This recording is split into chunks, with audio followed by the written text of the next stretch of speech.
your tongue. So in Philippians, let me come back to Philippians 3, where it speaks about the stomach being the god of some people who have denied the way of the cross. The enemies of the cross are those whose god is their stomach, verse 19. Philippians 3, the enemies of the cross mentioned in verse 18, who don't want to follow Paul or his example of other godly men, and whose end is destruction. Their God is their stomach. And the other thing is their mind is set on earthly things, primarily money. God has given us money to use.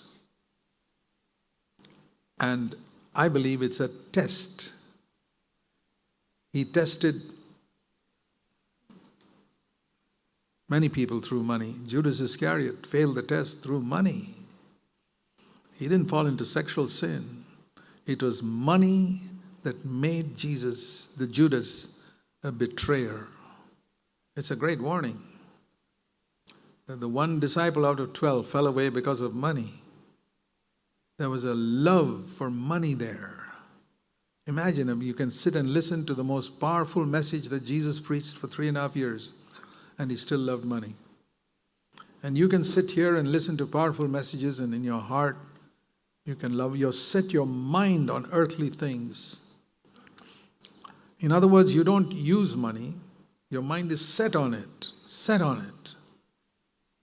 There's nothing wrong in using money. There's nothing wrong in having a lot of money.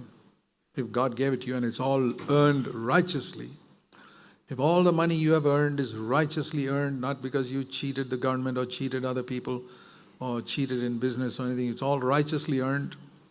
And if God decided to make you rich, well, he made Abraham rich, who was such a godly man that God called himself the God of Abraham. Was Abraham a poor beggar? No. Abraham was one of the wealthiest people of his time. And God calls himself the God of Abraham. Imagine if God put your name and said, I'm the God of so-and-so. Boy, what an honor. And in Job's time, he was the richest man in all the earth. He was a billionaire, and he was the most godly man that lived on earth at that time. So the Bible doesn't teach that if you have money, you can be ungodly. No. But one of the things Job said in his book was, I have not made gold my God. Just like you can make stomach your God, you can make money your God, where you worship it. Like people worship food, they can worship money, and I want this, and bow down. You know what the idol says, do this, you do it. That's how many people live. This God says, I'll give you money if you do all these wrong things, and they do it, and they get it.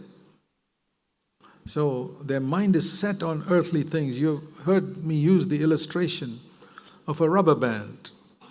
To me, that's the best illustration I've ever found. If you have a rubber band, a true Christian is one who's got his mind set.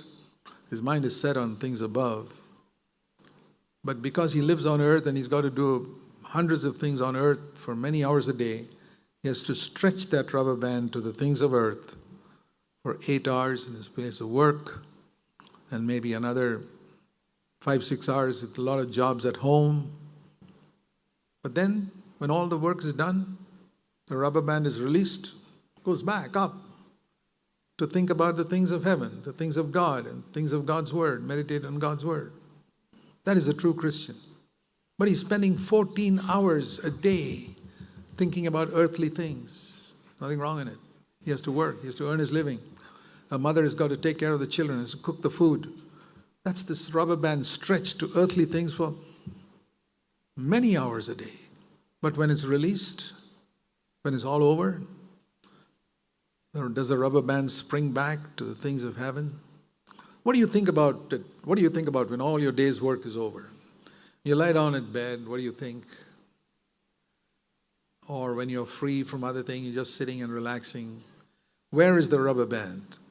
For many people, for the worldly people, it's the other way around. It's never stretched to heavenly things. But for Christians, many Christians, the rubber band is tied to the earthly things. And on Sunday morning, they'll stretch it for 2 hours to heavenly things, like and go to a church service and think about God. And hopefully nobody's thinking about money even now. But some people, even in church, they're thinking about that. But it's stretched there. And then the 2 hours service is over. Then back to money again, or earthly things. That's not the way God intended a disciple of